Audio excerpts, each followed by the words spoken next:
At the help desk, you'll likely get two kinds of calls for networking problems. The first will be corporate network issues, which will likely need to be escalated if it affects a large group of people. The second will be home users. Home users are going to be more difficult to troubleshoot. You're not physically there, and it's most likely going to be a Wi-Fi problem, as few home users are going to be wired. You won't be able to connect to them in those cases. You'll have to walk them through troubleshooting it themselves, and this can be very difficult. And of course, if that fails, you'll have to dispatch a technician to go on site. Let's look at a decision tree on how we handle a call that comes in for network problems. The network problem call comes in. You use IP tools to fix the problem. Did that fix the problem? If the answer is yes, you can close the ticket. No, well, you're going to escalate this to the appropriate team. So it could be the corporate side if the user is on your local area network, or it could be the home networking team, which would be a different team in larger organizations. In smaller organizations, it might all be the same person or people. Then the home or corporate teams will need to find out, is this a wired problem or a wireless problem, and troubleshoot appropriately. Let's take a look at some of those IP tools we can use to fix the problem. Since you won't be able to connect to these users because they have network problems, or maybe you can connect to them and you just need to run some utilities from a remote tool, then you'll need to run a command prompt or a PowerShell. So I'm going to right-click on my Start button and open up the Windows terminal. You can also choose the admin option, and you may have to add in the admin credentials to get that to open up properly. Having the admin option also allows you to make changes that you wouldn't otherwise be able to make. I'm going to clear the screen, make it a little bit easier. And one of the first things I'm going to do is type in ipconfig. Now, ipconfig is your IP configuration utility that's part of your IP tools tool belt, and it tells you whether or not the user has an IP address. So you'll want the user to read back to you, if you can't connect to them, what IP address they see. And in most cases, it's going to be the IPv4 address that matters.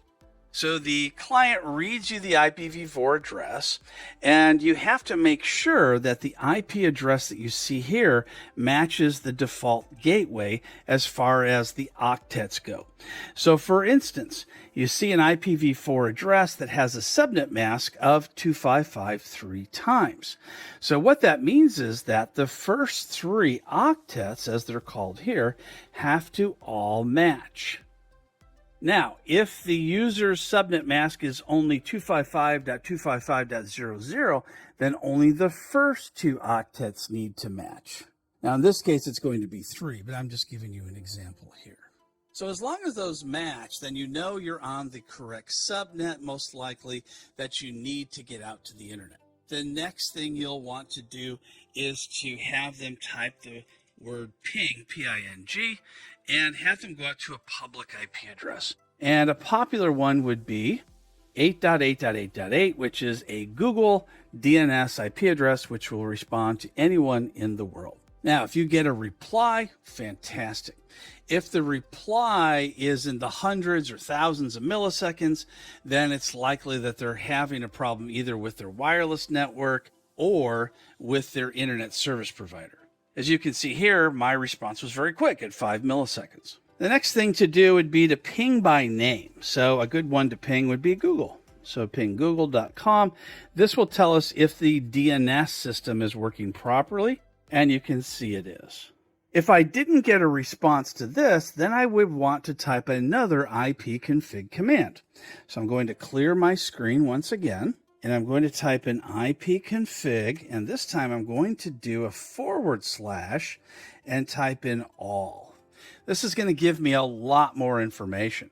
And what I'm specifically looking for is the DNS server. If the DNS server does not give you an IP address that's reachable, then you know the DNS server is the problem.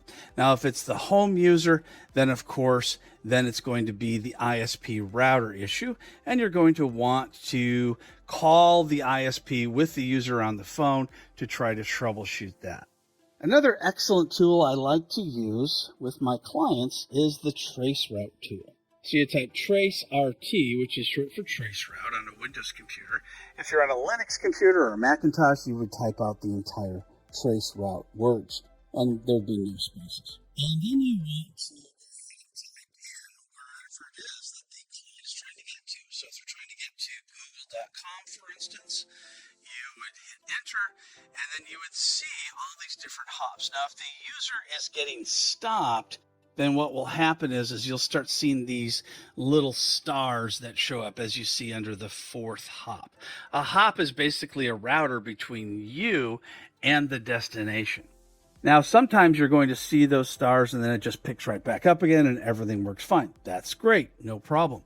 But if you see a lot of those stars or asterisks and it never gets to its destination, now you know where it is that it's stopping. Now you know where you can troubleshoot. And I've had this happen many times on Help Desk where I would call the internet service provider and I would say that I'm having a routing problem and it's stopping at this location, for example, and it's not getting any further. And then it can be escalated in the internet service provider to have them troubleshoot it. Now, if it's happening within your local area network and you do the same thing, saying you're trying to reach a server, for example, then you can go ahead and escalate that to your internal LAN team or switching team, and then they can troubleshoot it on the switches and routers inside the organization. For wireless issues and VPN problems, you want to go down to the taskbar that you see here and look for this little network icon. Now, if they have a wireless network and you right-click on it, you'll see the wireless network pop up. This is not a wireless network computer, so you don't see it here. But if you do see a list of wireless access points, then you'll want to choose the access point that the user is supposed to have inside their own home, not the one that the neighbors are using, for example. And then you can go ahead and reconnect to the wireless access point or restart the wireless access point if necessary. And if you don't see the VPN connection here and there's supposed to be VPN, then that could also be the issue. Now, if the user is using both wireless and VPN, that could be the problem. And you may not have enough bandwidth to make that work. So it'd be much better to ask the user to plug a network cable in from their internet service provider's router directly into their computer and not use wireless at all. Calls for network issues for the help desk can branch out many directions, and you'll have to be a bit of a detective to find the actual problem and resolution.